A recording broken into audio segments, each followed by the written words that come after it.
Hi souls, welcome you. நான் உங்க சந்தனேஸ்வரி பேசுறேன். இன்னைக்கு நாம பேச போற டாபிக் எதை பத்தி அப்படின்னா செல்ஃப் லவ் அண்ட் அக்செப்டன்ஸ், தன்னல பற்று மற்றும் ஏற்றுக்கொள்ளுதல். செல்ஃப் லவ்னா என்ன? நம்மள நாமளே எப்படி முழுமையா நேசிக்கிறது, அன்பு செலுத்துறது. ஒரு முழுமையான அன்புனா எப்படி இருக்கணும், எதுக்காக நம்ம மேலேயே நம்ம அன்பு செலுத்திக்கணும், அதனால என்ன பயன், தன்னல பற்றுக்கும் சுயநலத்துக்கும் உள்ள வித்தியாசம் என்ன பார்க்கலாமா? வாங்க இந்த வீடியோல பார்க்கலாம்.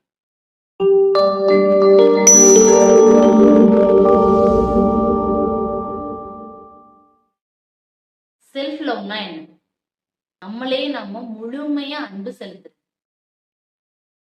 எந்தவித பாரபட்சமும் இல்லாம நம்மளோட தோற்றத்தை, நம்மளோட திறமைகளை, நம்மளோட நிறைகளை, குறைகளை எல்லாத்தையுமே நாம ஏற்றுக்கொண்டு உணர்ந்து நம்மள நாமளே முழுமையா அன்பு செலுத்துறது. அதான் செல்ஃப் லவ். நம்ம எல்லாரும் வந்துட்டு அன்பை மத்தவங்க கிட்ட கேட்டுட்டு இருக்கோம், கெஞ்சிட்டு இருக்கோம். எப்படி பாசத்தையும் அன்பையும் நேசத்தையும் அரவணைப்பையும் மத்தவங்க கிட்ட நாம எதிர்பார்த்துட்டு இருக்கோம். அவங்க கொடுத்தாதான் அது, அவங்க எனக்கு கொடுக்க மாட்டாங்களா அப்படின்னு சொல்லிட்டு நம்மள நாமளே ஃபர்ஸ்ட் அன்பு செஞ்சிருப்போமா? எப்பயாவது போக்கஸ் நம்ம மேல இருக்கா? அப்கோர்ஸ் இருக்கு. ஆனா அது குறைபாடுள்ள அன்பா இருக்கு. எப்படின்னா, நம்மளோட நிறைகளை மட்டுமே நம்ம பார்த்துட்டு இருக்கோம். ஆனா நம்ம குறைகளையோ தவறுகளையோ பிழைகளையோ திருத்தி கொண்டு அது நம்மள முழுமையா ஏத்துக்கல. நம்மளோட உடல் தோற்றத்தை எடுத்துக்கலாம். என்னோட உடல் அமைப்பு இப்படி இருந்திருக்கலாம், நான் ஒல்லியா இருந்திருக்கலாம், இல்ல நான் கொஞ்சம் குண்டா இருந்திருக்கலாம், என் மூக்கு கொஞ்சம் ஷார்ப்பா இருந்திருக்கலாம், லிப்ஸ் கொஞ்சம் சின்னதா இருந்திருக்கலாம், என்னோட முடி நல்லா நீளமா இருந்திருக்கலாம். ஸோ நம்மள நாமளே இப்படி இருந்தா நல்லா இருக்குமோ அப்படின்னு சொல்லி நினைச்சுக்கிறோம். நம்மளே நம்மள முழுமையா ஏற்றுக்கொள்ளல அப்படின்றது தானே. நம்மள நாம ஃபர்ஸ்ட் நேசிக்க கத்துக்கணும். மனநிலையில எல்லாருக்கிட்டையுமே ஒரு நிறை குறைகள் அப்படின்றது இருக்கும், பிளஸ் அண்ட் மைனஸ் இருக்கும்.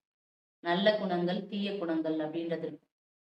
ஓகே, நல்ல குணங்கள் தீய குணங்கள் அதை பத்தின ஒரு தெளிவான ஒரு வீடியோ நான் ப்ரீவியஸா அப்லோட் பண்ணியிருக்கேன். ஸோ அது வேணும்னா போய் டிஸ்கிரிப்ஷன்ல கொடுக்குறேன், செக் பண்ணி பாருங்க, உங்களுக்கு புரியும் தீய குணங்கள் எப்படி கிரியேட் ஆச்சு அப்படின்றது.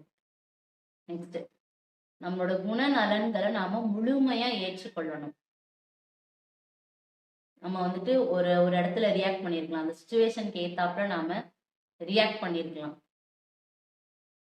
ஸோ ஆமா அப்படின்னு சொல்லி அப்படிதான் நான் ரியாக்ட் பண்ணேன் அப்படின்னு சொல்லி அக்செப்ட் பண்ணிக்கணும். நம்ம பிழைகளை நாம ஏற்றுக்கொள்ளணும் முழுமையா. ஸோ நம்மளை நாமே ஏற்றுக்கொள்ளும் போது அதுதான் உண்மையான அன்பா இருக்க முடியும். நம்மளோட நேர்மை, நம்மளோட இயல்பிலே நாம நேர்மையா இருக்கணும், நமக்கு நாம உண்மையா இருக்கணும். நெக்ஸ்ட், நம்மளோட திறமை, நம்மளோட ஆளுமை திறன், நம்ம திறமை என்ன, நம்மளோட திறமையற்ற தன்மை என்ன, நம்ம எப்படி இந்த சொசைட்டில எப்படி ஒரு ஆளுமையா இருக்கும், நம்மளோட கெரியர் குரோத்துக்கு நம்ம கிட்ட நம்ம எதை டெவலப் பண்ணிக்கணும், இந்த மாதிரி. ஸோ இதுதான் நம்மளோட செல்ஃப் லவ் அப்படின்னு சொல்லப்படுது. இதுதான் ஒரு முழுமையான அன்பு. இப்படித்தான் ஒரு முழுமையான அன்பு செலுத்தணும். நம்மளை நாமளே நேசிக்கணும். ஓகே, நம்மளை நாமளே இப்படிதான் நேசிக்கணும்னு பார்த்துட்டோம். எதுக்காக நம்ம நாமே நேசிக்கணும்? ஒரு மனிதனோட மனசு அவ்வளோ சீக்கிரத்துல மனநிறைவை நோக்கி போயிடாது. நம்ம வாழ்க்கையில எதுக்காக ஓடிட்டு இருக்கோம்? ஒரு சின்ன சின்ன மன திருப்திக்காக. எப்படின்னா, எனக்கு இந்த வேலை கிடைச்சா மன திருப்தி, இவ்வளோ ஒரு சம்பளம் கிடைச்சா மன திருப்தி. நெக்ஸ்ட் லெவல் என்ன? ஒரு ஒரு 50,000 சம்பளத்துல இப்ப நான் வேலை பார்த்துட்டு இருக்கேன் அப்படின்னா, ஒரு 1,00,000 கிடைச்சா சந்தோஷம். இந்த மாதிரி அந்த ஒரு இன்சிடென்ட் நடந்த அந்த கணத்துல மட்டுமே தான் அந்த திருப்தி நமக்கு இருக்குமே தவிர, நெக்ஸ்ட் லெவலுக்கு நம்ம போயிட்டே இருப்போம். ஸோ அது தற்காலிகமானது தானே. மன திருப்தி அப்படின்றது தற்காலிகமானது. ஆனா மன நிறைவு தான் முழுமையானது, நிரந்தரமானது. ஸோ அந்த மன நிறைவுக்கு நாம என்ன பண்ணணும்? மன நிறைவுக்கு நாம என்ன பண்ணணும்? மன நிறைவோட நம்ம வாழ்றதுக்கு நாம என்ன பண்ணணும்? ஃபர்ஸ்ட் ஸ்டெப், நம்மள நாமளே முழுமையா அக்செப்ட் பண்ணிக்கிறது, முழுமையா அன்பு செலுத்துறது. இதான் நம்மளோட தோற்றத்திலையும் சரி, நம்மளோட குணநலன்களையும் சரி, நம்மளோட திறமைகளையும் சரி, நம்ம சொசைட்டில பிஹேவ் பண்ற விதத்திலையும் சரி, நம்ம தவறுகளை அக்செப்ட் பண்ணிக்கிறதுலயும் சரி, எல்லாத்தையுமே நாம ஏத்துக்கொள்ளணும். மத்தவங்க கிட்ட அன்பை கேட்டு நிக்காம நம் ஃபோக்கஸ் நமக்குள்ள இருக்கும். ஃபார் எக்ஸாம்பிள் டீனேஜர்ஸ் லவ் பண்ணுவாங்க இல்லையா? லவ் அப்படின்னு ஒரு விஷயம் அவங்களுக்கு எவ்வளவு ஒரு வலியை உண்டாக்குது. அது எவ்வளவு ஒரு ப்ரீஷியஸான ஒரு விஷயமா அவங்க பார்த்துருப்பாங்க. தன்னை கூட கேர் பண்ணிக்காம தன்னோட தன்னோட தன்னோட செல்ஃபையே மறந்துட்டு அவங்க காதலிச்சிட்டு இருப்பாங்க. அவங்களோட நிறை குறைகள் எதுவுமே தெரியாது. அவங்க அந்த அன்பு மட்டுமே அவங்களுக்கு தெரியும். குறைகள் கூட நிறைய தெரியும். இறை அன்பா இருக்கும். குறைபாடற்ற ஒரு அன்பு, முழுமையான அன்பு. ஸோ அதான் லவ். அது இல்லைன்றப்போ அவங்க எவ்வளவு ஒரு வலியை ஃபேஸ் பண்றாங்க இல்லையா? ஸோ அங்க செலுத்தின 100% அன்பை இங்க நமக்குள்ள ஒரு 1% ஃபோக்கஸ் நமக்குள்ள இருந்துச்சுன்னா நம்மள நாமளே முன்னேற்றத்திற்கான பாதையை கொண்டு போயிருக்கலாம். நமக்குள்ள ஒரு ஃபோக்கஸ், நமக்குள்ளே நாம ஒரு பாண்டிங்ல ஒரு லவ்க்குள்ள இருந்தோம் அப்படின்னா அதுதான் ஒரு முழுமையான அன்பா இருக்க முடியும். செல்ஃப் லவ்வால என்ன பெனிஃபிட்? நம்மளை நாமளே நேசிக்கிறதுனால என்ன பயன் அப்படின்னா, இப்ப நாம சந்தோஷமா இருந்தா அந்த உலகத்தை எப்படி பார்ப்போம்? சந்தோஷமா பார்ப்போம்.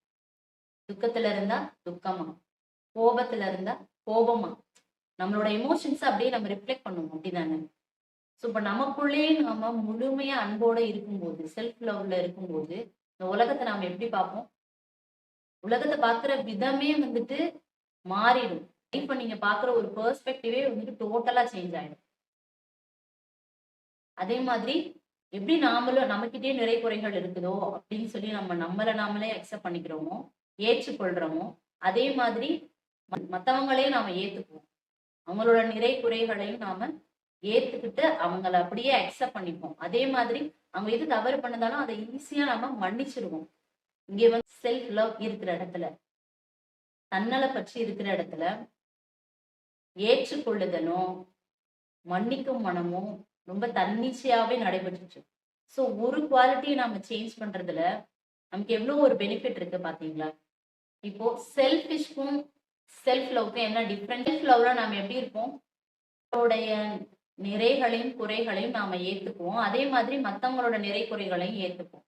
ஆனா செல்ஃபிஷா இருக்கிறவங்க எப்படி இருப்பாங்கன்னா, தன்னோட தன்னோட சுயநலத்துக்காக மட்டுமே மற்றவர்களை யூஸ் பண்ணிக்கிறதா இருக்கட்டும், தன்னோட சுயநலத்துக்காக மத்தவங்களை காயப்படுத்துறது கூட அவங்க தயங்க மாட்டாங்க.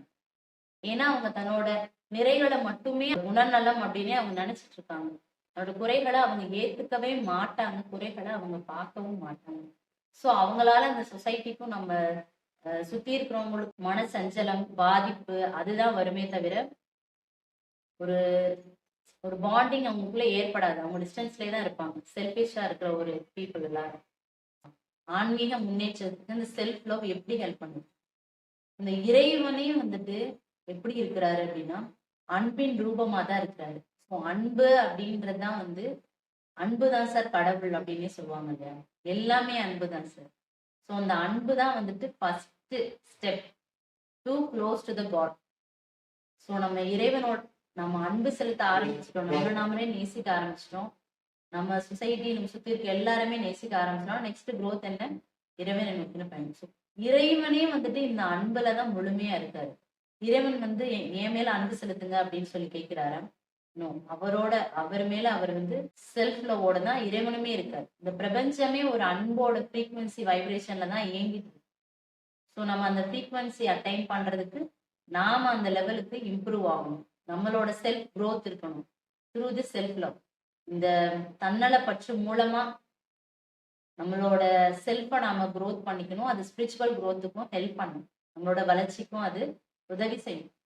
நமக்குள்ளேயே நடக்கிற ஒரு மேஜிக்கல் டிரான்ஸ்ஃபர்மேஷன் தான் செல்ஃப் லவ்.